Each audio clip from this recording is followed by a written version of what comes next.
am a research faculty at a scalable thermal energy engineering laboratory. What I'm going to talk about is a research positions in academia, what we call a research faculty. Research faculty is a non-tenure track research position in the university. So what distinguishes the research engineer in university, or what we call research faculty, with the research engineer in the professional? If you like to teach, some research engineer like to also share what they have, but they sometimes have to apply to a local university or a local high school. You can be a committee member at your honor thesis, or like a master thesis, or also a PhD dissertations. So what made me want to be a research faculty, you probably can guess by now. I ultimately want to be a tenure track assistant professor.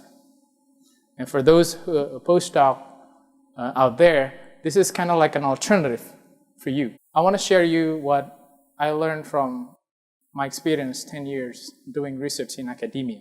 So the first of all is networking. You heard about that. The second one is the perseverance. And the last but not least is understanding your career as whatever you want to do. I want to start with the last one first, because I think that's very crucial. I know that I want to be a professor, assistant professor, since I made my journey to United States. Like just graduated from Indonesia. It's hard to get into a very high ranking university such as here in the United States. I just applied for like 3 schools, but of course I got rejected. But then what happened is I keep pushing, like doing research in my undergraduate institution, and my advisor, my honor thesis advisor, actually told me, hey, you know what? I have a friend at the University of Southern California. He just got a National Science Foundation's Career Award. It's a 5 years award from the National Science Foundation for doing research, and he's looking for people. What should I do?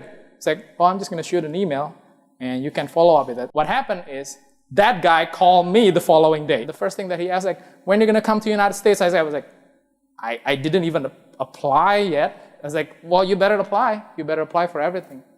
Now I'm here. In 2008, finished my master in 2010. Getting to my PhD is also not an easy. The funding got cut, so I couldn't like continue my PhD at USC. So I have to find for another school. So I got a lot of rejection letter as well. But I got one from Arizona State University. And this is when I start like thinking about perseverance is what you need to do. You just need to apply. And it brought me to the number one, the networking.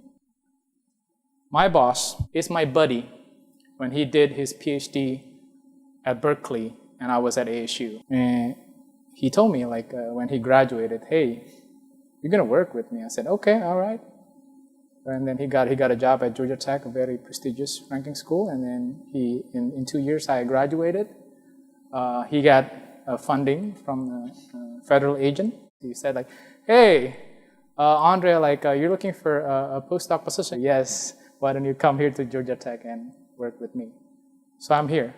Just to summarize, I never really kind of like stress enough how networking really like influence your career. You never know like the people that actually sitting next to you is actually gonna be the one that work with you.